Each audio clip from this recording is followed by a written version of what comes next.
আলহামদুলিল্লাহি রাব্বিল আলামিন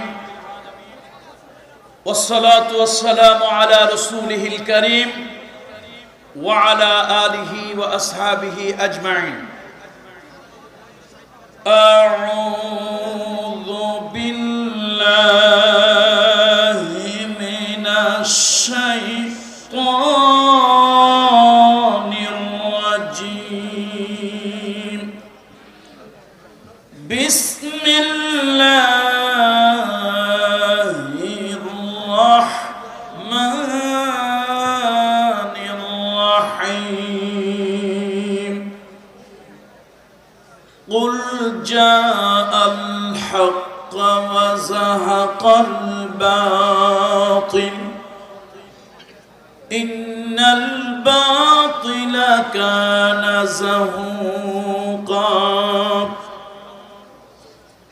وقال الله تعالى في آيات أخر إن الله وملائكته يصلون على النبي يا أيها الذين آمنوا صلوا عليه وسلموا تسليما اللهم صل على محمد وعلى آل محمد كما صليت على إبراهيم وعلى آل إبراهيم إنك حميد مجيد। এই বিশাল জনসমুদ্র কারো জবান বন্ধ থাকবে না, সকলে সে জবান দিয়ে রাসূলুল্লাহ সাল্লাল্লাহু আলাইহি ওয়াসাল্লামের প্রতি দুরূদ পাঠ করবে। তার কারণ হলো হযরত আব্দুল্লাহ ইবনে আমর ইবনুল আস রাদিয়াল্লাহু তাআলা আনহুমা থেকে একখানা হাদিস বর্ণিত, যে হাদিসটি সহিহ মুসলিমে এসেছে। তিনি বলেন, সামি'তু রাসূলুল্লাহি সাল্লাল্লাহু আলাইহি ওয়াসাল্লাম ইয়াকুল, আমি রাসূলুল্লাহ সাল্লাল্লাহু আলাইহি ওয়াসাল্লামকে বলতে শুনেছি, মান সাল্লা আলাইয়া সালাতান সাল্লাল্লাহু আলাইহি বিহা আশারান। আব্দুল্লাহ ইবনে আমর ইবনুল আস থেকে যে হাদিস সহিহ মুসলিমে, আব্দুল্লাহ ইবনে আমর ইবনুল আস বলেন, রাসূলুল্লাহ সাল্লাল্লাহু আলাইহি ওয়াসাল্লাম বলেছেন যে আমার প্রতি একবার দুরূদ পাঠ করবে, আল্লাহ তাআলা তার প্রতি 10টি রহমত বর্ষণ করবে। সুতরাং আমরা জবান বন্ধ না রাখি, রাসূলুল্লাহ সাল্লাল্লাহু আলাইহি ওয়াসাল্লামের প্রতি আবেগ ও শ্রদ্ধা নিয়ে সকলেই নিচু আওয়াজে রাসূলুল্লাহর প্রতি দুরূদ ইব্রাহিম পড়ি।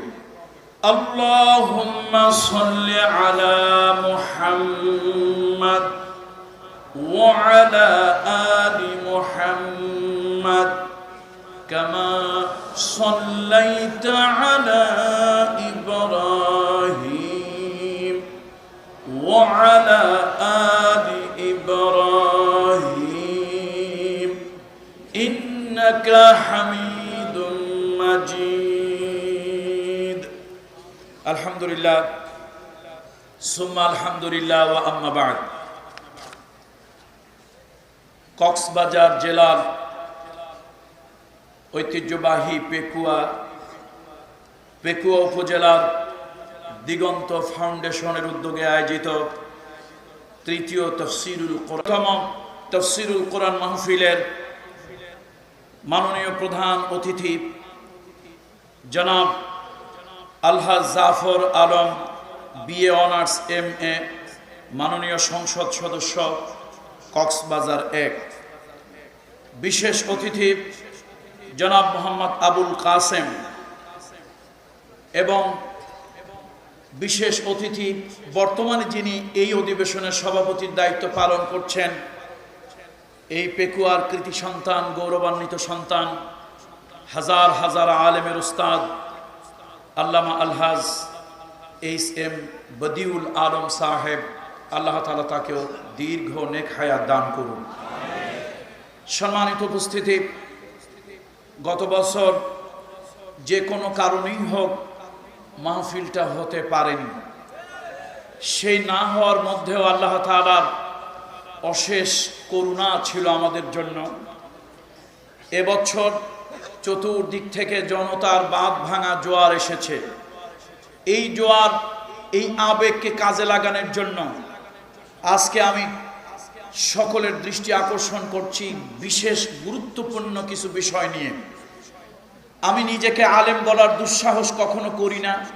আজ পর্যন্ত আমার নিজের পরিচয় দেওয়ার জন্য কোনো ডকুমেন্টসে আমি আলেম, আল্লামা ইত্যাদি কখনো কোথাও লেখিনি, এবং লেখার মতো মানসিকতাও আমার এখন পর্যন্ত তৈরি হয়নি।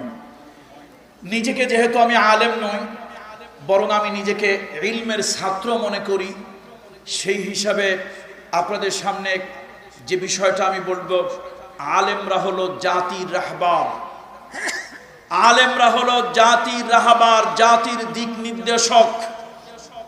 সুতরাং এই জাতিকে আলেমরা রহনুমাই করবে, পথ প্রদর্শন করবে।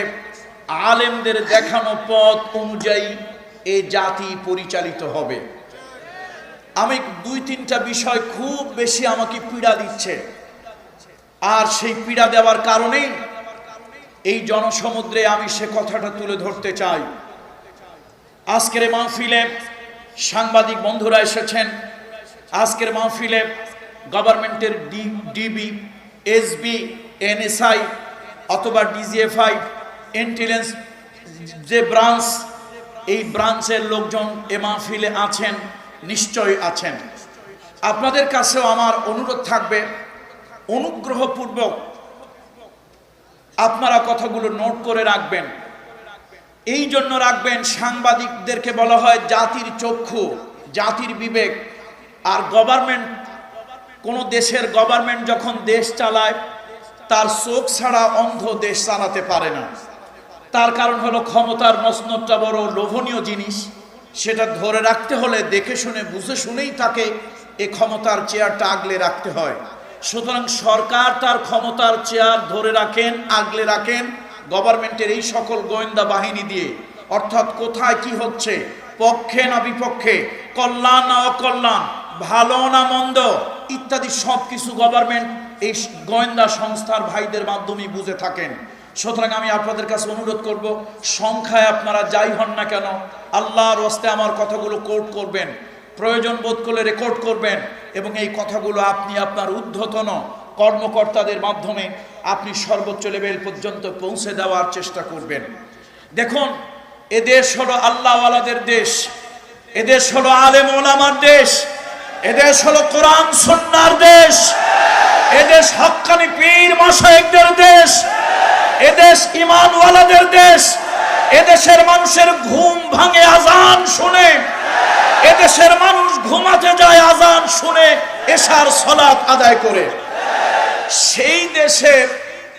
সেই দেশের মানুষদেরকে ধোঁকা দেওয়ার জন্য নানান ধরনের প্রচেষ্টা অপচেষ্টা চলছে। বন্ধুরা আমার, আমাদের দেশে হোলি আর্টিজানে একটি হামলা হলো। সেই জঙ্গিবাদী হামলার কারণে অত্যন্ত ঘৃণিতভাবে বিদেশি লোকজন সহ, আমাদের বাংলাদেশি সহ বিদেশি সহ প্রায় 19 জনের মতো লোক মারা গেল। জাতির জন্য এটা একটা কলঙ্ক। এই যে কিছু উগ্রবাদী ছেলে পেলে কোথা থেকে সবক নিয়ে আসছে আল্লাহ জানে, হরকতুল জিহাদ না কুতকুতুল জিহাদ আল্লাহ ভালো জানে। তারা কোথা থেকে কি একটা সবক নিয়ে এলো, জঙ্গিবাদ করলো। সেই জঙ্গিবাদের কারণে আমার দেশের কোন এক সাংবাদিক নামক সাংঘাতিক প্রতিক্রিয়াশীল এক উগ্রপন্থী লোক, সে একটা ব্রিফ করে দিল মিডিয়ার মাধ্যমে যে এই জঙ্গিরা জাকির নায়েকের বক্তব্য শুনে তারা এই জঙ্গিবাদে কনভার্ট হয়েছে। এটা শোনার পরে সরকার দেশ চালায় যাদের মাধ্যমে, প্রশাসনিক কর্মকর্তা, সবাই তো আর একরকম না। প্রশাসনিক কিছু কর্মকর্তাদের মাথা টাথা নষ্ট হয়ে গেল। তারা চিন্তা করলো এই দেশ থেকে পিস টিভি বন্ধ করে দেওয়া দরকার। পিস টিভি বন্ধ হয়ে গেল। বন্ধুরা আমার, আমরা ডক্টর জাকির নায়েকের ভক্ত নই, আমরা ডক্টর জাকির নায়েকের গোলাম নই। ডক্টর জাকির নায়েক আমাদের আকাবির বা রাহাবার নয়, কিন্তু সে একজন মুসলমানের সন্তান। সম্প্রতি কওমি ঘরানার একজন আলেম, কওমি মাদ্রাসার সাথে যার গভীর এবং নিবিড় সম্পর্ক, আমি অত্যন্ত শ্রদ্ধা করি এই ব্যক্তিকে, হৃদয় থেকে ভালোবাসি। তিনি হচ্ছেন ডক্টর আফামা খালিদ। তিনি ডক্টর জাকির নায়েকের ব্যাপারে অত্যন্ত সুন্দর একটি বক্তব্য তিনি রেখেছেন, যেই বক্তব্যটা আমরা রাখলে কিছু লোকদের চুলকানি শুরু হতো, কিন্তু সেই বক্তব্যটা আমরা না রেখে ডক্টর আফামা খালেদ রাখার কারণে অনেকেরই চুলকানি আর অ্যালার্জি কিছুটা কমেছে। ডক্টর জাকির নায়েকের ভাগ্য খারাপ যে সে মুসলমানের ঘরে জন্মগ্রহণ করেছে। এইরকম একটা ইসলামী স্কলার, এরকম একটা ব্রেনি ছেলে, এরকম একটা ব্রেনি মানুষ যদি পৃথিবীর অন্য কোনো ধর্মে জন্মগ্রহণ করত, গোটা পৃথিবী তাকে মাথায় তুলে রাখত। সে আমার মুসলমানের সন্তান, আমি এই জন্য বলবো না, আমি একজন মানুষ হিসেবে তাকে মূল্যায়ন করে বলবো, আল্লাহ তাআলা যে তাকে মেধা দিয়েছেন, আল্লাহ তাআলা তাকে যে স্মৃতিশক্তি দিয়েছেন, আল্লাহ তাআলা তাকে যে উপস্থাপনের ক্ষমতা দিয়েছেন, আল্লাহ তাআলা তাকে যে উপস্থিত বুদ্ধি দিয়েছেন, আমি তো মনে করি কম্পারিটিভ রিলিজিয়ন, তুলনামূলক ধর্মতত্ত্বে পৃথিবীতে তার মতো আর একটা মানুষ পৃথিবীর কোনো ধর্মে, কোনো রাষ্ট্রে, কোনো জায়গায় নাই। বন্ধুরা আমার, কিন্তু আমরা দুর্ভাগ্য, এই মুসলমানদের ভিতরে ছাগলের বাচ্চা হলো 3টা। ছাগলের বাচ্চা কয়টা? কিন্তু ছাগলের স্তন্য হলো 2টা। তো স্তন্য হলো 2টা, বাচ্চা কয়টা? সঙ্গত কারণে 2 বাচ্চায় দুধ খায়, ওই 2 বাচ্চার দুধ খাওয়া দেখা একটা স্তন্য পায় না, ও খামাখা লাফায়। এই জন্য কিছু লাফানো লোক আছে, পাবলিক তাদেরকে বলে ছাগলের 3 নম্বর বাচ্চা। আমার দেশে সম্প্রতি কিছু ছাগলের 3 নম্বর বাচ্চাদের আবির্ভাব হয়েছে। এরা কথায় কথায় খামাখা মাঠে লাফায়। যারা কথায় কথায় খামাখা লাফানোর কারণে জাকির নায়েককে বিতর্কিত করেছে। আমি আবার বলি, আমরা জাকির নায়েকের ভক্ত নই, আমরা জাকির নায়েকের অনুসারী নই, আমরা জাকির নায়েকের মুরিদ নই, আমরা জাকির নায়েককে পীর মনে করি না। শুধু এইটুক মনে করি সে একজন মুসলমানের সন্তান। আমি কামরুল ইসলাম সাঈদ, পীরজাদা, পীর সাহেব যাই আমাকে বলেন, আমার পক্ষে যেখানে যাওয়া সম্ভব হয় নাই, একজন জেনারেল শিক্ষায় শিক্ষিত হয়ে ডাক্তার হয়েও তার ওই জায়গায় তার পক্ষে যাওয়া সম্ভব হয়েছে। আমার পক্ষে যতগুলো লোকের কাছে ইসলামকে তুলে ধরা সম্ভব হয় নাই, ওই লোকটার পক্ষে অতগুলো লোকের কাছে গিয়ে ইসলামকে তুলে ধরা সম্ভব হয়েছে। বন্ধুরা আমার, খামাখা তার বিরুদ্ধে দিয়া পিস টিভি বন্ধ হলো, মিডিয়া এগুলো নিয়ে অনেক দিন লেখালেখি হয়েছে। এখন ওদের মোটামুটি লিখতে লিখতে, বলতে বলতে, বকাঝকা করতে করতে এখন ক্লান্ত হয়ে একটু ঘুমাইছিল কয়দিনের জন্য। হঠাৎ আবার তারা লাফিয়ে উঠল ডক্টর মিজানুর রহমান আল আজহারিকে নিয়ে। মিজানুর, আমি আগেই বলেছি আজকে অনেক কথা শুনতে হবে, শুধুমাত্র শোডাউনের জন্য এখানে আসেন নাই, আজকে এখান থেকে কিছু বাড়ি নিয়ে যেতে হবে। মনে রাখবেন, বোকার জন্য আল্লাহর জান্নাত নয়, ইমানদার কখনো বোকা হতে পারে না। আল্লাহ রাসূল বলেছে, মুমিন কখনো এক গর্তে 2 বার ধোঁকা খায় না। সুতরাং আজকে এখান থেকে কিছু নিয়ে যেতে হবে। ওয়াজ তো গতানুগতিক সব জায়গায় করি, আজকে বিশাল জনসমুদ্রের জন্য ওয়াজ নয়, তাদের ব্রেন ওয়াশ হওয়া দরকার। বন্ধুরা আমার, ডক্টর মিজানুর রহমান আল আজহারি, সে ফুরফুরা সিলসিলা, আপনারা জানেন ভারতের হুগলি জেলার একটি দীর্ঘদিনের ঐতিহ্যবাহী পীর খানদান ফুরফুরা। আমি সেখানে মাহফিল করে এসেছি 2 বার। সেই ফুরফুরার খানদানের ফুরফুরা সিলসিলার একটি মাদ্রাসা, সেই ঢাকা দারুন নাজাত মাদ্রাসায় সে পড়াশোনা করেছে। তাদের আদর্শ সে বড় হয়েছে। এরপরে সে আলহামদুলিল্লাহ ভালো স্কলার ছাত্র। সে জামিয়া আল আজহার মিশরে গিয়ে পড়াশোনা করেছেন।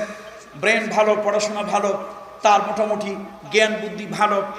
আবেদন করে মালয়েশিয়ান ইসলামিক ইউনিভার্সিটি, সেখানে সে চান্স পেয়েছে এমফিল গবেষণা করে, থিসিস করে সেখানে ডক্টরেট করার জন্য।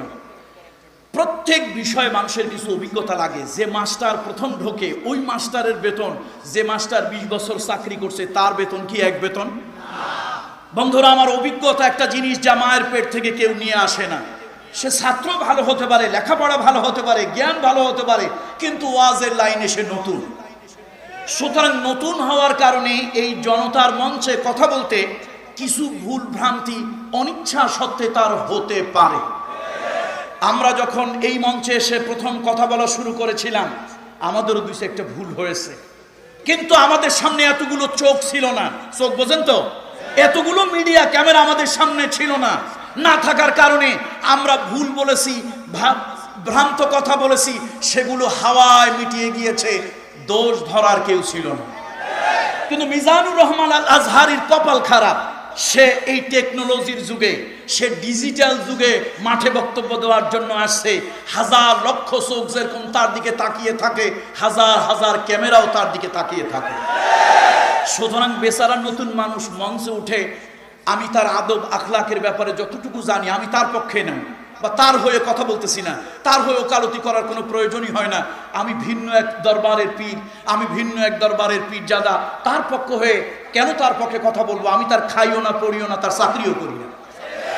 কিন্তু বাস্তব সত্য যেটা, সেটা হলো আমি তাকে যতটুকু দেখেছি বেয়াদব না, আদব আছে। কি আছে বলেন তো? সুতরাং আদব যার আছে, বেয়াদব না। আর দ্বিতীয়ত জ্ঞান আছে, ইলম আছে, এমন একটা লোক নতুন মঞ্চে এসে শিখতেও তো একটু সময় লাগে নাকি?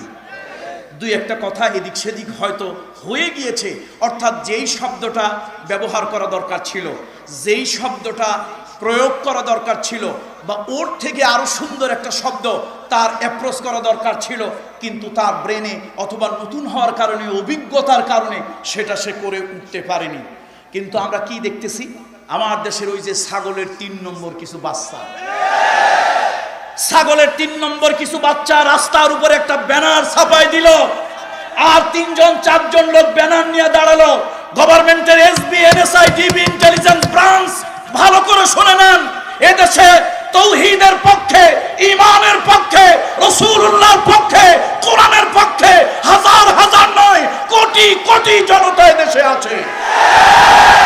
আর এই সকল ছাগলের 3 নম্বর, মুসলমান রাখুন, ছাগলের 3 নম্বর বাচ্চার মতো যারা এখানে সেখানে একটা ব্যানার নিয়ে দাঁড়ায়, গভর্নমেন্টের ডিজিএফআই, এনএসআই, তাদেরকে আজকে গভর্নমেন্টের কাছে জানাতে হবে ওদের সংখ্যা কত, ওদের সংখ্যা কত। আরে হাজার হাজার লক্ষ লক্ষ মানুষ, ওদেরকে যদি ধাওয়া দেয়, আমরা উগ্রবাদের কথা বলি না, জঙ্গিবাদের কথা বলি না, আমরা মানুষকে মানুষের উপরে লেলিয়ে দেই না, কোন মানুষকে মানুষের উপরে আক্রমণ করতে আমরা শিক্ষা দেই না, ইসলামের সাবক আমাদেরকে দেয় নয়, আমরাও জাতিকে দেই না।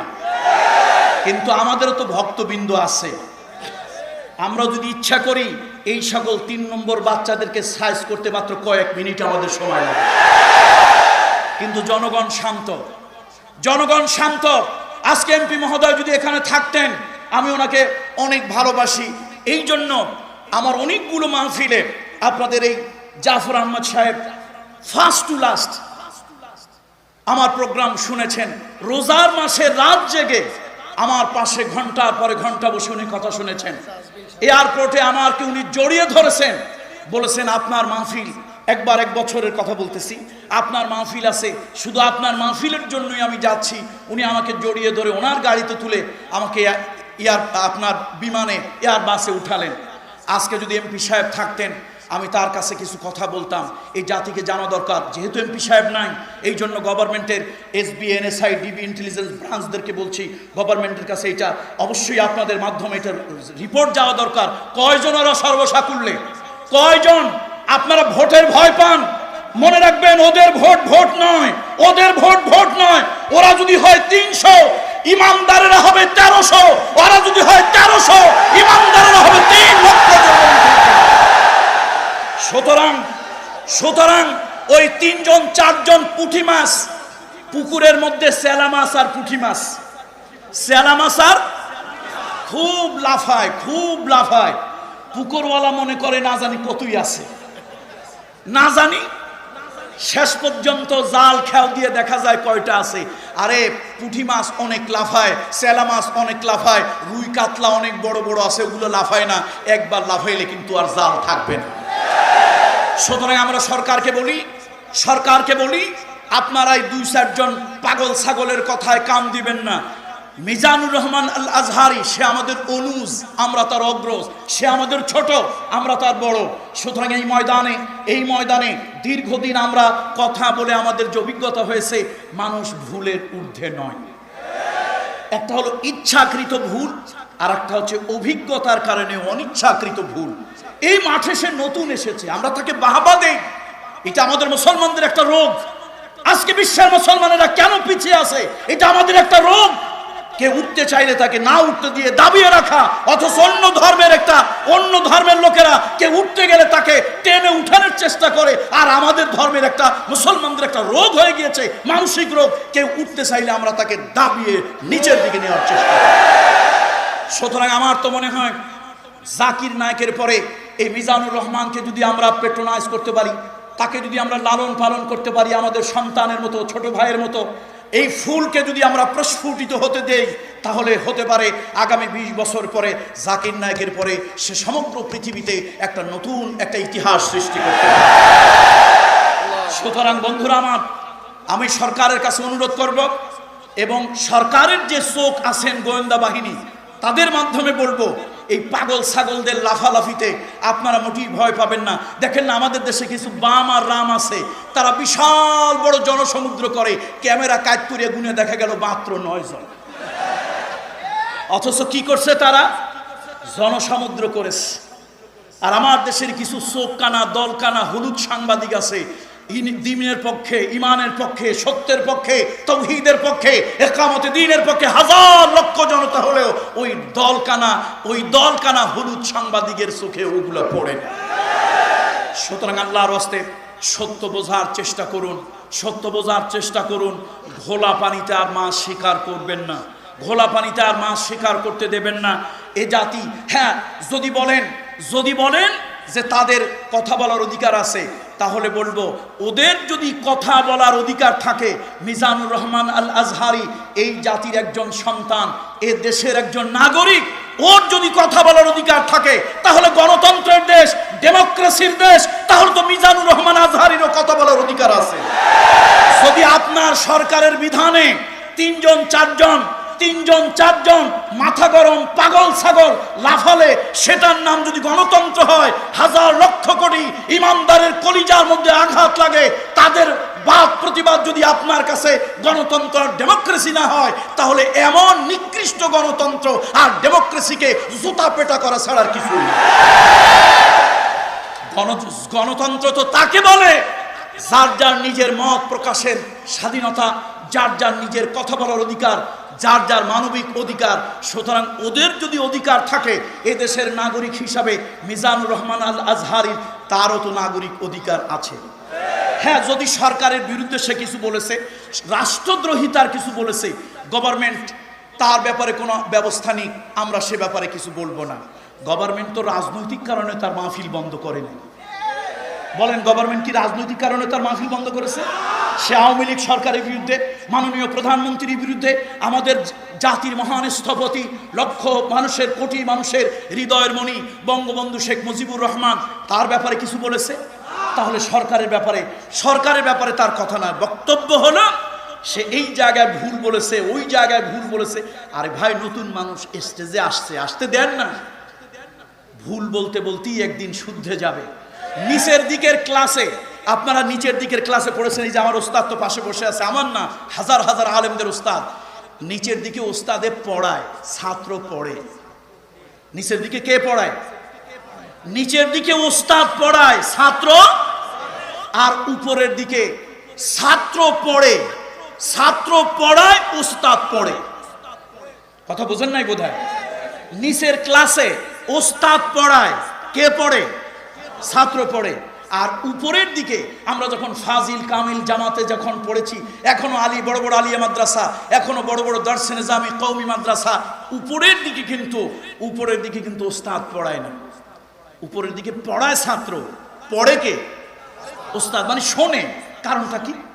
নিচের দিকে ছাত্ররে ওস্তাদ পড়াইলো, আর উপরের দিকে ছাত্র পড়তেছে, ওস্তাদ শুনতেছে। কারণ কি? এই ছাত্র আগামী কয়েকদিন পরে, কিছুদিন পর ওস্তাদ হবে।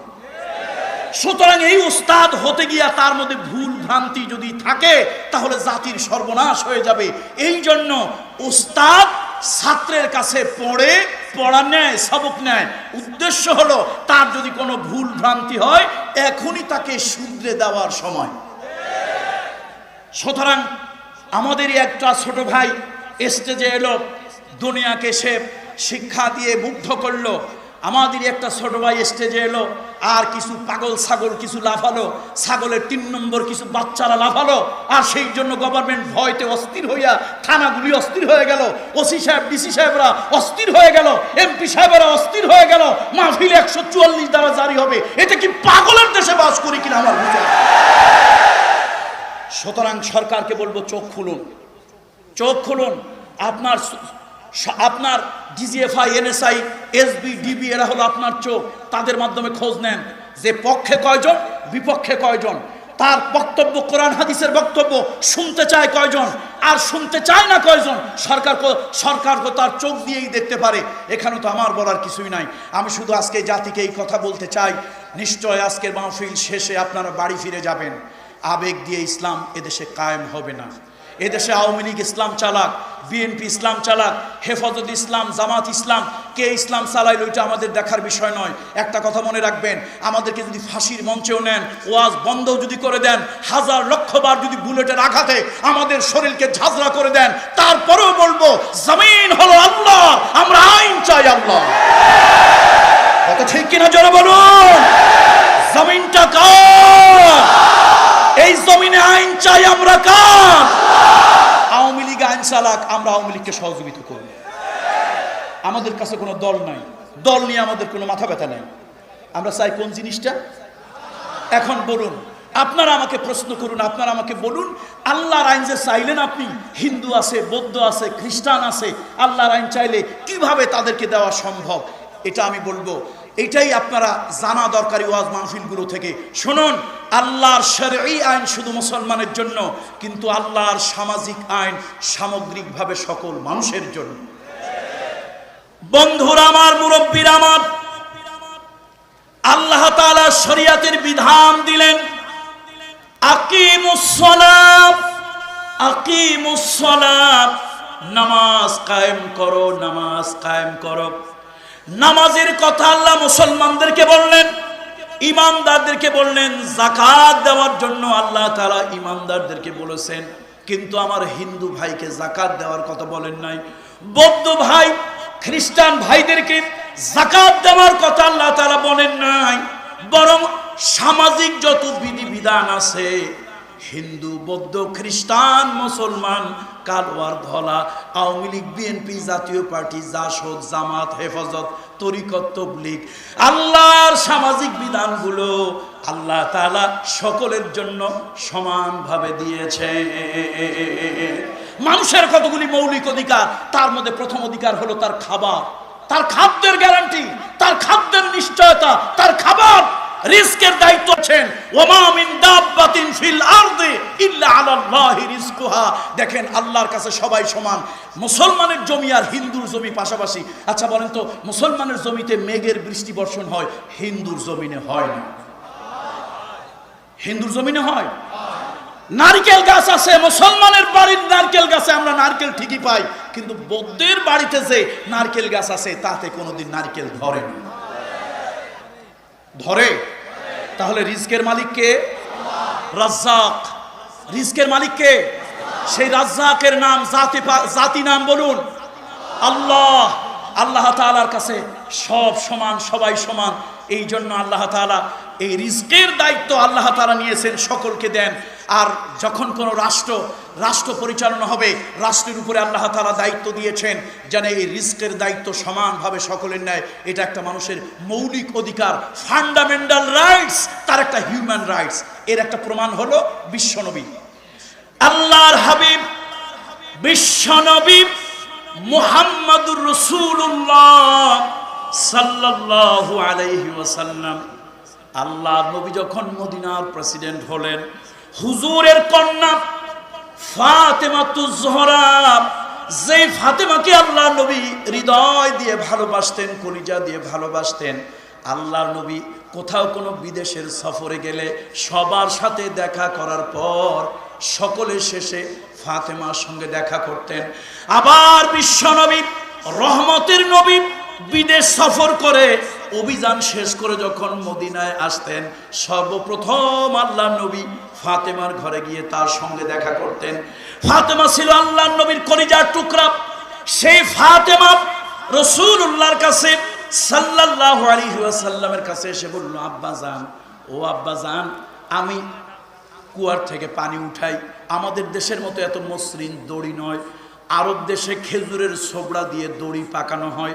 সেই দড়ি অনেক ধারালো দড়ি, বালতিতে বেঁধে কুয়া থেকে যখন পানি উত্তোলন করেন, বালতি দিয়া কুয়া থেকে যখন পানি উত্তোলন করেন, হাতের মধ্যে দাগ হয়ে যায়, রক্ত এসে যায়।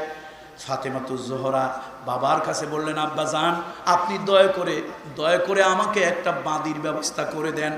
ওই বাঁদি কাজ করবে, ওই ফাঁকে আল্লাহ তাসবিহ তাহলিল নামাজ সালাত আমি আদায় করব। আব্বাজান, আমার জন্য একটা বাঁদির ব্যবস্থা, দাসীর ব্যবস্থা করে দেন। যেই বিশ্বনবী তারে এত ভালোবাসলেন, আল্লাহ নবী বললেন, মা, আমার পক্ষে সম্ভব নয়, আমি সবেমাত্র নতুন রাষ্ট্রের দায়িত্ব গ্রহণ করেছি, এখনো এতিমের ঘরে আমি খাবার পৌঁছাতে পারি নাই, এখনো বিধবা নারীর খাবার পৌঁছাতে পারি নাই, সাধারণ মানুষের ঘরে খাদ্যের নিশ্চয়তা এখন পর্যন্ত আমি দিতে পারি নাই। এই জন্য মা গো, যতদিন এই রাষ্ট্রে গরিব দুঃখীর খাদ্যের ব্যবস্থা আমি না করতে পারবো, এতিমের খাবারের ব্যবস্থা না করতে পারবো, বিধবা নারীর ঘরে যতদিন পর্যন্ত খাবার পৌঁছায় দিতে না পারবো, ততদিন তোমার পিতা হইয়া তোমাকে কোনো চাকরানির ব্যবস্থা আমি করে দিতে পারবো না। আমার বন্ধুরা, এই যে মানুষের খাদ্যের মৌলিক চাহিদা, এইটা আল্লাহ তাআলা সবার জন্য দিলেন। রাষ্ট্রে যদি হিন্দু থাকে, বৌদ্ধ থাকে, খ্রিস্টান থাকে, মুসলমান থাকে, উপজাতি থাকে, খাদ্যের ব্যাপারে রাষ্ট্র সকলের সঙ্গে আল্লাহর কোরআন এই বিধান দিয়েছে, রাসূলুল্লাহর হাদিস এই বিধান দিয়েছে, খাদ্যের ক্ষেত্রে সকলের জন্য সমান আচরণ করতে হবে। আল্লাহু আকবার। তাহলে হিন্দু ভাইকে জোর করে পিটাইয়া মসজিদে আনার জন্য ইসলাম বলেনি, ইসলামের কথা শিক্ষা দেয়নি এই উগ্রবাদী জঙ্গিবাদী শিক্ষা যে অমুসলিমের উপাসনালয়ে আঘাত করো, অমুসলিমের উপাসনালয়ে আঘাত করো, জ্বালিয়ে পুড়িয়ে দাও। আল্লাহর কসম করে কোরআন হাতে নিয়ে বলবো, বন্ধুরা আমার, কোরআন শরীফের ভিতরে আল্লাহ তাআলা স্পষ্ট জানিয়েছেন, কারো দেব দেবীকে গালি দেবে না। কারো দেব দেবীকে, বলুন, কারো দেব দেবীকে গালি দেবে না। রাসূলুল্লাহ সাল্লাল্লাহু আলাইহি ওয়াসাল্লাম নিষেধ করেছেন, কারো দেব দেবীকে গালি দিতে নিষেধ করেছেন। তাহলে ইসলাম আল্লাহর বিধান, এই বিধান দিয়ে দেশ চলবে। দেশ কোন রাষ্ট্র চালালো ওইটা আমাদের দেখার বিষয় নয়। আপনারা চালান, আমরা আপনাদের হাত শক্তিশালী করব, মজবুত করব, সমর্থন দিব। আমাদের চাহিদা হলো কার আইন চাই আমরা? জোরে বলুন, কার আইন চাই? আল্লাহর বিধান চাই। আল্লাহর বিধান হলেই একমাত্র শান্তি আসবে। আল্লাহর বিধান যেখানে থাকবে সেখানে ন্যায় বিচার হবে, সুবিচার হবে। বিশ্বনবী মুহাম্মদ রাসূলুল্লাহ তার আদালতে ন্যায় বিচার করেছেন, সাহাবীরা তাদের আদালতে ন্যায় বিচার সুবিচার করেছেন। সে বিচার কোনো দল দেখে, ধর্ম দেখে, গোত্র দেখে বিচার হয়নি। আল্লাহর নবীর আদালতে বিচার হয়েছে মুসলিম আর অমুসলিম। রাসূলুল্লাহ সাল্লাল্লাহু আলাইহি ওয়াসাল্লাম মুসলমানের পক্ষে রায় না দিয়ে বরং কার পক্ষে রায় দিয়েছেন? ওয়াইজা হাকামতুম বাইনান নাস, ওয়াইদা হাকামতুম বাইনান নাস আন তাহকুমু বিল আদল। যখন তোমরা মানুষের ভিতরে বিচার ফয়সালা করবে, দেখেন কোরআনের ভাষা দেখেন, ওয়াইজা হাকামতুম বাইনান নাস, আলেমরা বুঝবে, আপনারা বুঝবেন না। মানুষের ভিতর যখন বিচার করবে, মুসলমানের ভিতরে সে কথা বলা হয় নাই। মানুষের ভিতরে ওই মানুষটা হিন্দু হতে পারে, ওই মানুষটা বৌদ্ধ হতে পারে, ওই মানুষটা খ্রিস্টান হতে পারে, ওই মানুষটা কালো হতে পারে, ওই মানুষটা ফর্সা হতে পারে, ওই মানুষটা উপজাতি হতে পারে, মগ, চাকমা, গাঢ় যে কোনো প্রজাতির হতে পারে। ওয়াইদা হাকামতুম বাইনান নাস, কোরআন শরীফ বলছে যখন মানুষের ভিতরে বিচার ফয়সালা করবে, দল দেখে, গোত্র দেখে, সম্প্রদায় দেখে, পার্টি দেখে বিচার নয়, টাকা পয়সা দেখে বিচার নয়, আনতাহকুমু বিল আদল, বরং ন্যায় আর অন্যায় দেখে বিচার করো। ওয়া আকসিতু ইন্নাল্লাহা ইউহিব্বুল মুকসিতিন, তোমরা ন্যায় বিচার সুবিচার করো। বন্ধুরা আমার, সুতরাং আসুন, আমাদের চাওয়া একটা, এই বিশাল জনসমুদ্র, এই বিশাল জনসমুদ্র আল্লাহর জমিনে আল্লাহর দ্বীনের বিধান চায়, আল্লাহর আইন দিয়া দেশ জাতি সমাজ রাষ্ট্র পরিচালিত হোক, তা কি আপনারা চান? লিল্লাহে তাকবীর, লিল্লাহে তাকবীর। হাত নামাই আমরা আল্লাহর আইন চাই। কেন আল্লাহর আইন চাই? আল্লাহর আইনের ভিতরে ন্যায়পরায়ণতা আছে, আল্লাহর আইনের ভিতরে মানুষের জন্য মানুষের অধিকার আছে। আল্লাহর বিধান যেখানে চলে সেখানে মানুষ তার অধিকার ক্ষুণ্ণ হয় না, সেখানে মানুষের অধিকার নষ্ট হয় না। বন্ধুরা আমার, শুধু তাই নয়, আজকে আমাদের আরো কিছু দাবি আছে, সে দাবিটা হলো সরকারের কাছে। শুনুন, আমরা মুসলমান, আমাদের দলীয় কারণে, আমাদের চিন্তার কারণে কখনো কখনো কখনো কোরআন এবং সুন্নাহ পরিবর্তন হবে না। জোরে বলেন হবে? আমাদের নিজেদের প্রয়োজনে কখনো কোরআন হাদিসের আইন পরিবর্তন হবে? কখনো হবে না। সুতরাং আমার কথা স্পষ্ট, এদেশে হিন্দু ভাইদের ধর্মে আছে মূর্তি, তারা পূজা করে, এটা তাদের ধর্মে আছে কি নাই সেটা আরেক বিতর্ক, ওইদিকে আমরা যাবই না। হিন্দু ধর্মে যদি মূর্তির পূজা থাকে, 1000টা মূর্তি তারা পূজা করুক, লক্ষ মূর্তি তারা পূজা করুক, কোটি মূর্তি তারা পূজা করুক। প্রয়োজন হলে রাষ্ট্রের নাগরিক হিসাবে সরকার রাষ্ট্রীয় কোষাগারের টাকা দিয়ে হিন্দু ধর্মের লোকদেরকে মূর্তি তৈরি করে দেখ, তাতেও আমাদের কোনো বাধা নাই। কিন্তু আমাদের কথা একটা, আমাদের স্পষ্ট কথা হলো যে কারো নামে, ভাস্কর্যের নামে অথবা কোনো স্মৃতি চিহ্নের নামে কোনো প্রাণীর মূর্তি তৈরি করা যাবে না। ইসলামী শরীয়তে কিয়ামত পর্যন্ত তা হারাম। সেই মূর্তি যদি কেউ, আমার বাপ মরহুম দেলওয়ার হোসেন আনসারী রহমতুল্লাহ আলাইহি, একজন পীর সাহেব, আমার বাপের মূর্তিও যদি কেউ বানায়, আমি বলবো সেটাও হারাম। স্বয়ং বিশ্বনবী মুহাম্মদ সাল্লাল্লাহু আলাইহি ওয়াসাল্লাম কল্পনায় তার মূর্তিও যদি কেউ বানায়, ইসলামী শরীয়তে তা হারাম। আমাদের বাংলাদেশের একজন এমপি প্রয়াত হয়েছেন। দুর্ভাগ্য তার, সারা জীবন যে পাকিস্তানিদের বিরুদ্ধে তিনি কথা বললেন, সেই পাকিস্তানিদের জানাজা নিয়েই তার কবরে যাওয়া লাগলো। এদেশের কোন যোগ্য আলেম তার জানাজায় শরীক হয় না। তার কারণ হলো তিনি হাইকোর্টের সামনে সেই থেমিস মূর্তির ব্যাপারে দেশের আলেমরা কথা বলেছিল, আমি নিজেও কথা বলেছি। আমি বিভিন্ন জায়গায় গোয়েন্দা সংস্থার কাছে গিয়ে বলেছি, ভাই, গোয়েন্দা সংস্থার লোকেরা প্রয়োজন হলে আমার এই বক্তব্যটুকু মাননীয় প্রধানমন্ত্রীর কাছে আপনারা তুলে দেন, লেখার মাধ্যমে হোক, রেকর্ড করে হোক, আমার এই বক্তব্যটা মাননীয় প্রধানমন্ত্রীর কাছে দিয়ে দেন। আমি এটা চাই যে মাননীয় প্রধানমন্ত্রী সহ আমাদের বাংলাদেশের মহান স্থপতি, দল আমাদের যাই হোক, কিন্তু যে জাতি তার নেতাদের, তার জাতির অভিভাবকদের সম্মান দিতে জানে না, পৃথিবীতে সে জাতি মর্যাদার আসন লাভ করতে পারে না। আমরা আওয়ামী লীগ সবাই করি না, এটা সত্য কথা। ফাঁসি দিলেও সত্য কথা, না দিলেও সত্য কথা, ভালোবাসলেও সত্য কথা, না বাসলেও সত্য কথা। আমরা সবাই আওয়ামী লীগ করি না, কথা ঠিক কিনা? কিন্তু বঙ্গবন্ধু শেখ মুজিবুর রহমান এ জাতির মহান একজন স্থপতি, সে কোন দলের ওইটা আমরা দেখি না, আমরা তাকে জাতির একজন মহান সন্তান মনে করি। আমরা তাকে জাতির একজন কি মনে করি? মহান সন্তান মনে করি। আমরা তাকে শ্রদ্ধা করি, সম্মান করি। আমি গভর্নমেন্টের এসবি, এনএসআই, ডিবিকে বলেছি, প্রয়োজনে আমার এই কথাগুলো রেকর্ড করে মাননীয় প্রধানমন্ত্রীর কাছে, আপনাদের ঊর্ধ্বতন কর্মকর্তাদের কাছে দেন। সৌদি আরব ইসলামের দলিল নয়, বাহরাইন, কুয়েত, কাতার ইসলামের দলিল নয়, ইন্ডিয়া ইসলামের দলিল নয়। ইসলামের দলিল হলো কোরআন আর হাদিস। কিয়ামত পর্যন্ত ইসলামের দলিল হলো কোরআন আর হাদিস। সুতরাং কোরআন সুন্নাহর বিধান হলো ভাস্কর্যের নামে কোনো মূর্তি তৈরি করা যাবে না। ভাস্কর্যের নামে কোনো মূর্তি তৈরি করা, আমরা বঙ্গবন্ধুকে হৃদয় রাখতে চাই, মূর্তি বানাইয়া রাখলে ওটার দাম বেশি না হৃদয় লিখে রাখলে তার দাম বেশি? তা আমরা তো হৃদয় তাকে রাখতে চাই, মূর্তি বানিয়ে কেন? সুতরাং আমরা মূর্তির বিরুদ্ধে কথা বলেছিলাম।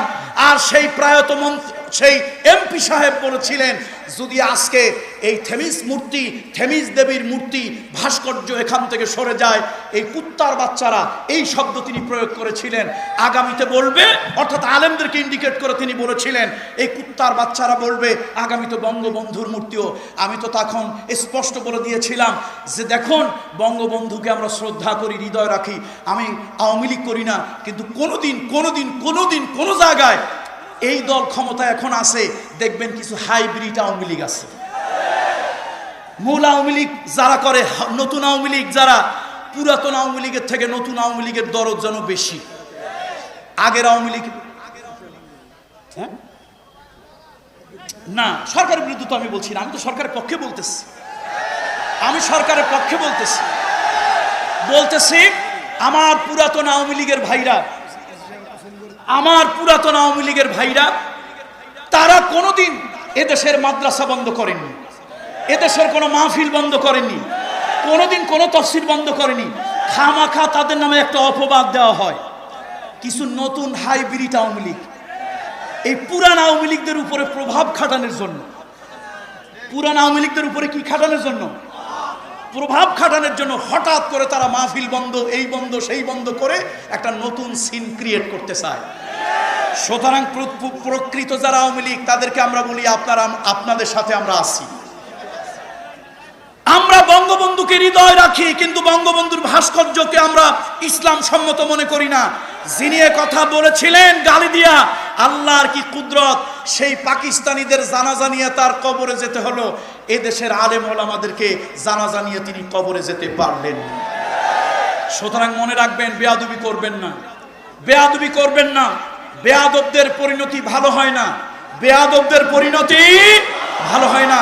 এদেশ ইমানদারের দেশ, এদেশ ইমানদারের দেশ। আমরা চাইবো রাষ্ট্রীয়ভাবে বিভিন্ন ধরনের কোরআনের ভাস্কর্য হোক, মসজিদের ভাস্কর্য হোক, মিনারের ভাস্কর্য হোক, কিন্তু কোনো প্রাণীর ভাস্কর্য করা, স্বয়ং রাসূলুল্লাহ সাল্লাল্লাহু আলাইহি ওয়াসাল্লাম আমাদের কলিজার থেকে দামি, যদি তার ভাস্কর্যই ইসলামে বৈধ হতো, পৃথিবীর লক্ষ কোটি মানুষ তাদের কলিজা ছিঁড়ে কলিজা দিয়া রসুলের ভাস্কর্য নির্মাণ করত। সুতরাং ভাস্কর্য আমরা চাই না, আমরা চাই অন্যভাবে স্মরণ করুন। বন্ধুরা আমার, এই বিষয়গুলো আজকে গভর্নমেন্টের কাছে আমরা জানাতে চাই। এখন আপনারা বলতে পারেন এই কথা, আমি জানি ওসি সাহেব নিষেধ করবেন, আরেকজন নিষেধ করবেন। শুনুন, সন্তান যদি মায়ের কাছে না কাঁদে, মা কি দুধ দেয়? সুতরাং আমরা হইলাম গভর্নমেন্টের কাছে সন্তান, আমরা গভর্নমেন্টের কাছে কি বলুন? সুতরাং দেশের নাগরিক গভর্নমেন্টের কাছে সন্তান। এদেশের সন্তানদের কান্না গভর্নমেন্টের কাছে পৌঁছাতে হবে। এদেশের নাগরিকের কান্না কার কাছে যেতে হবে? সরকারের কাছে যেতে হবে। সরকার আমরা এই জিনিসগুলো চাই, সেই জিনিসগুলো কি? এদেশ আল্লাহওয়ালাদের দেশ, এদেশ ইমানদারের দেশ, এদেশ পূর বুজুর্গদের দেশ। এই দেশে ইসলাম নিয়ে কেউ বাড়াবাড়ি করুক, এই দেশে ইসলামের কেউ অবমাননা করুক, মুসলমানরা তা কখনো বরদাস্ত করবে। সরকার এগুলো বিষয়গুলো দেখবে। আমরা সরকারের কাছে চাইবো। আচ্ছা, সরকারের কাছে চাইবো না তো চাইবো কার কাছে? পরিবারে সন্তান চায় কার কাছে? বাপ আর মার কাছে চায়। পরিবারের সন্তান কার কাছে চায়? তো বাপ মার কাছে চাওয়া কি দোষের কিছু? বরং এটাই সত্য বাস্তবতা। এদেশের জনগণ, এদেশের জনগণ সরকারকে তারা ভোট দেখ অথবা না দেখ, সরকারের তারা পক্ষের হোক বিপক্ষের হোক, আজকে 18 কোটি জনগণ এদেশের সরকারের। সমগ্র 18 কোটি জনগণ কার? সুতরাং আমার সরকারের কাছে আমার চাহিদার কথা বলতেই হবে, আমার সরকারের কাছে আমার দাবির কথা বলতেই হবে। এটাই হলো বাস্তবতা। সুতরাং সরকারের কাছে এই অনুরোধ রইল, সরকারের কাছে এই অনুরোধ রইল, মিজানুর রহমান আল আজহারি সে তাকে কথা বলার সুযোগ দেওয়া হোক। 2-4টা পাগল ছাগলের কথায় লাফালাফি করে তার বক্তব্য বন্ধ করা যাবে না। তার বক্তব্য দেওয়ার সুযোগ দিতে হবে। তার বক্তব্য শোনার পক্ষে লোক বেশি, না শোনার পক্ষে লোক মুষ্টিমেয় কয়েকজন।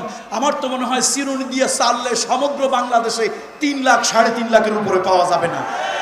লাখে লাখে মরে মানুষ কাতারে কাতার, সুমার করিয়া দেখি মাত্র 3000 মানুষ মরছে। কত? লাখে লাখে, কাতারে কাতারে, ঝাঁকে ঝাঁকে, সুমার করিয়া দেখা গেছে মাত্র কয়েকজন। এখন দেশের অবস্থা হয়েছে এই। আর যারা সুন্নি বলে নিজেদেরকে দাবি করেন, আমি তাদের ব্যাপারে কিছু বললাম না। নামাজ নাই, রোজা নাই, তারপরে বিভিন্ন সুন্নতের আমল নাই। তারা যদি সুন্নি হয় তাহলে এটা জাতির জন্য লজ্জাজনক ছাড়া আর কিছুই নয়। চলে বলুন ঠিক কিনা? সুতরাং সুন্নি যদি দেখতে চাও আমাদের দিকে দেখো। আমরা পাগড়ি পরি, আমরা টুপি মাথায় দেই, আমরা বিশ্ব নবীর সিরাত এবং মিলাদকে বিশ্বাস করি। আল্লাহ আমাদেরকে সেই তৌফিক দান করুন। হাদা মা ইনদি ওয়াল ইলমু ইনদাল্লাহ আলাইহি তাওয়াক্কাল। আর কথা বলা যায়? সম্মানিত উপস্থিতি, সম্মানিত উপস্থিতি, আপনাদের সামনে এখন উপস্থিত হয়েছে আমার হৃদয়ের ভাই, আমার হৃদয়ের ভাই, আমার ভালোবাসার মানুষ শেখ জামাল উদ্দিন, বলুন আলহামদুলিল্লাহ। লিল্লাহে তাকবীর, লিল্লাহে তাকবীর। আমার হৃদয়ের ভাই, আমার হৃদয়ের ভাই এসেছেন, কথা বলবেন আপনাদের কাছে। আমি সমাপ্তি করব, আমার ভাইয়ের হাতে আমি ছেড়ে দিয়ে যাব। যে কথাগুলো বললাম সে কথাগুলো মনে থাকবে? জরবন কথাগুলো মনে থাকবে? তাহলে কথা আমার শেষ। এই মুসলমানের ট্যাক্সের পয়সা দিয়া এদেশে কোনো ভাস্কর্যের নামে মূর্তি হোক, তা কি আমরা চাই না চাই না? চাই না চাই না? তাহলে আমাদের মাননীয় প্রধানমন্ত্রী সহ আমাদের এই সরকারের কাছে এদেশের নাগরিক হিসাবে, তাদের সন্তান হিসাবে, তাদের অনুগত হিসাবে আমাদের দাবি হলো সরকার যেন আমাদের এই বিষয়টা আমলে নেন। আমরা সরকারের সহযোগিতা করব, আমরা সরকারের পক্ষে কথা বলবো। 2 নম্বরে, আমরা এই যে সকল আলেম ওলামারা হকের পক্ষে কথা বলেন, তাদেরকে কথা বলার সুযোগ সরকার সৃষ্টি করে দেবে। আমি তো বলি মাহফিল 144 ধারা দিয়ে বন্ধ করা নয়, বরং আপনারা এসে মাহফিলের পাশে বসবেন। কারা কথা বলে, উস্কানিমূলক কথা যারা বলবে, ওদেরকে ডাইরেক্ট বন্ধ করে দেন। ইসলাম উস্কানি দেওয়ার জন্য আসে নাই, ইসলাম শান্তি সৃষ্টির জন্য এসেছে। সুতরাং উস্কানি দেওয়া কোনো বক্তব্য ইসলাম বৈধ মনে করে না। সরকারের কাছে বলি, গভর্নমেন্টের লোকজনের কাছে বলি, মাননীয় ওসি সাহেবের কাছে বলি, আপনি এটা ভালো করে জানবেন ওসি সাহেব, আমরা সমগ্র বাংলাদেশে ওয়াজ করি, লক্ষ জনতার মধ্যে কথা বলি, আমরা সব সময় জাতিকে উস্কানি না দিয়ে শান্তির পক্ষে কথা বলি, সাম্প্রদায়িক সম্প্রীতির পক্ষে আমরা কথা বলি। আমাদের রেকর্ডগুলি ঘাটাঘাটি করে দেখেন। সুতরাং আমাদের মাহফিল করার সুযোগ দিতে হবে। পুলিশ প্রশাসন আমাদের পাশে বসে থাকবে। আমরা নির্ভয়ে মদখোরের বিরুদ্ধে, গাঁজাখোরের বিরুদ্ধে, ইয়াবার বিরুদ্ধে আমরা কথা বলবো। জোরে বলুন ঠিক কিনা? সন্ত্রাসবাদের বিরুদ্ধে, জঙ্গিবাদের বিরুদ্ধে, এই যে IS এর কারা যেন এসেছে, মাথায় টুপি কোথায় পেল? আমরা সরকারকে বলতে চাই, পুলিশ প্রশাসনকে বলতে চাই, আপনাদেরকে সাহায্য আমরা করব। আপনারা আমাদেরকে নেন, আপনাদেরকে সহযোগিতা করব। আপনাদের তথ্য দরকার হয়, আমাদের কাছে যদি কোনো তথ্য থাকে আমরা দেব। আপনারা আমাদের সহযোগিতা নেন। আমরা জঙ্গিবাদের বিপক্ষে, জঙ্গিবাদ নির্মূল হয়ে যাক, আমরা তার পক্ষে। কত ঠিক কিনা যারা বলুন। সুতরাং আর বক্তব্য নয়, এখন আপনাদের সামনে 2 জন অমুসলিম ভাই আজকে কালেমাতুত তৈয়বা আর কালেমাতুশ শাহাদা পড়ে ইসলাম গ্রহণ করবেন।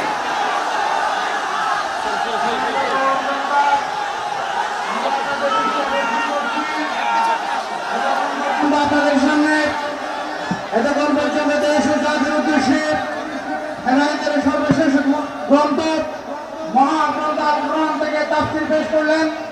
এই দেশের এই মন্দির মুফাসসিরে কোরআন, এই জনপদের অত্যন্ত পরিচিত মুখ জনাব আল্লামা কামরুল ইসলাম সৈয়দ আনসারী সাহেব ঢাকা। এই পর্যায়ে আপনাদের উদ্দেশ্যে গুরুত্বপূর্ণ তাফসীর পেশ করবেন বিশিষ্ট ইসলামিক চিন্তাবিদ, এই দেশের এই আলোচিত মুফাসসির, উদীয়মান তরুণ মুফাসসির জনাব শেখ জামাল উদ্দিন সাহেব ঢাকা। জনাব শেখ জামাল উদ্দিন সাহেব ঢাকা। আমি তাওহীদ জনতাকে অনুরোধ করব, আপনারা স্থানে বসে যান। আমাদের ভলান্টিয়ার ভাইদেরকে আমরা অনুরোধ করবো, আপনারা জনগণকে বসিয়ে দেন, তাওহীদ জনতাকে বসিয়ে দেন। আমাদের মুফতি আমির হামজা হুজুর চলে এসেছেন, উনি আমাদের এখন বসে আছেন। এরপর পরে আমাদের শেখ জামাল উদ্দিন সাহেবের পরে আমির হামজা সাহেব আলোচনা করবেন। 2 জন মুসলিম ভাই মুসলমান হওয়ার জন্য এসেছেন, আমরা সবাই বলি লিল্লাহি তাকবীর, লিল্লাহি তাকবীর। আমাদের শেখ জামাল উদ্দিন সাহেব, আমাদের শেখ আল্লামা দেলোয়ার হোসেন সাইদির পরে যার হাতে সবচেয়ে বেশি ইসলাম গ্রহণ করেছেন, তিনি আমাদের সঙ্গে আলোচনা করবেন। প্রথমে এদের সাথে আমার কথা হয়েছে, তারা ইসলামকে ভালোবেসে ইসলামের জন্য নিজের এফিডেভিট করে চলে এসেছে। আমি মনে করি আমার চেয়ে আমার প্রিয় ভাই কামরুল ইসলাম সাইদ আনসারী অনেক নেককার, অনেক পরহেজগার, দিনের জন্য তার বেশি মেহনত। আমি চাই আমার ভাইয়ের হাতে হাত দিয়ে এই 2 জন অমুসলিম কালেমা পড়ে ইসলামের সুশীতল ছায়া তলে আসার সুযোগ হয়ে যাক, কারণ আমি আমার চেয়ে আমার ভাইকে বেশি ভালোবাসি। অতএব আমার ভাইয়ের জবান থেকে তারা কালেমা পড়ে ইনশাআল্লাহ এখন ইসলাম গ্রহণ করবে। আমার ভাই আমাকে যেরকম ভালোবাসে, আমি হৃদয়ের মধ্যে আমার এই ভাইকেও ভালোবাসি।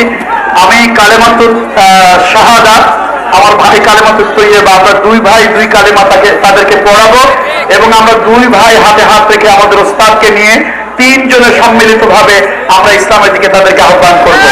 আমার ভাই কালেমাতুল তৈয়বা পড়াবেন, আমি কালেমাতুল শাহাদা পড়াবো, ওস্তাদ আমাদের সাথে থাকবেন। আল্লাহ তাআলা তাদেরকে কবুল করুন। শুধুমাত্র ধর্মান্তরিত নয়, তারা প্রকৃত ইমানদার হয়ে দিন বুঝে যেন আখিরাতে আল্লাহর কাছে আদালতে যেন অনেক বড় হয়ে দাঁড়াতে পারেন। আল্লাহ তাআলা তাদেরকে কবুল করুন। সম্মানিত ভাইরা, কালমা গ্রহণ করার জন্য এসেছেন। আগে নাম ছিল কুসময় চাকমা, বর্তমান নাম পছন্দ করেছেন, বর্তমান নাম পছন্দ করেছে মোহাম্মদ রবিউল ইসলাম। আল্লাহ কবুল করুন। আরেক ভাইয়ের নাম ছিল লক্ষণ চাকমা, বর্তমান নাম পছন্দ করেছেন মোহাম্মদ লোকমান হোসাইন। দুই ভাই চলে এসেছেন, দুইজন উচ্চ শিক্ষিত যুবক, আলহামদুলিল্লাহ বলেন। এটা ইসলামের সৌন্দর্য। আমি তাদেরকে সময়ক্ষেপণ না করি, আমি দুই ভাইকে কালেমা তাইয়্যিবা পড়াচ্ছি। বলুন লা ইলাহা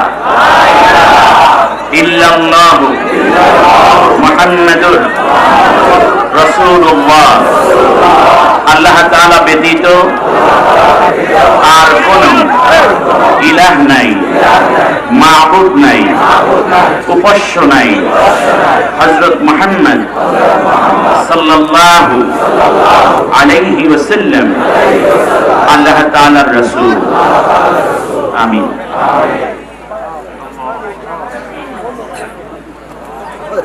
আশহাদু আল্লা ইলাহা ইল্লাল্লাহু ওয়াহদাহু লা শারীকা লাহু ওয়া আশহাদু আন্না মুহাম্মাদান আবদুহু ওয়া রাসূলুহু। আমি সাক্ষ্য প্রদান করিতেছি আল্লাহ তাআলা এক এবং একক, তার কোনো অংশীদার নাই, তার সমকক্ষ সমপর্যায় কেউ নাই।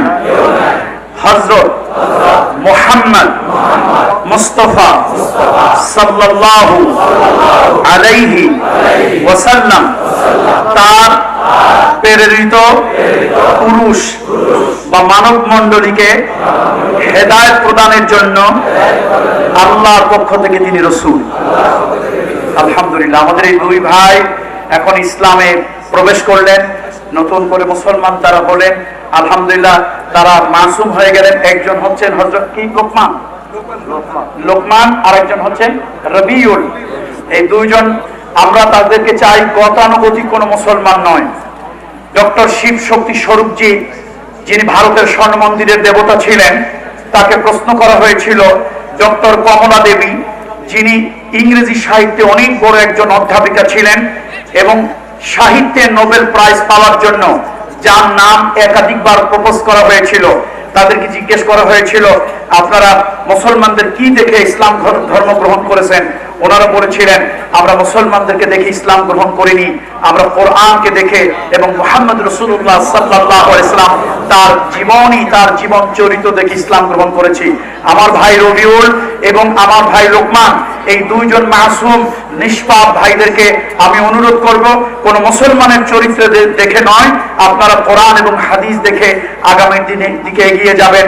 আল্লাহ তাআলা আপনাদেরকে খাঁটি মুসলমান হিসাবে কিয়ামতের ময়দানে উঠান এবং আপনার ওসিলায় আল্লাহ তাআলা আমাদের সকলকে যেন কিয়ামতের ময়দানে আল্লাহ তাআলা কবুল করে নেন।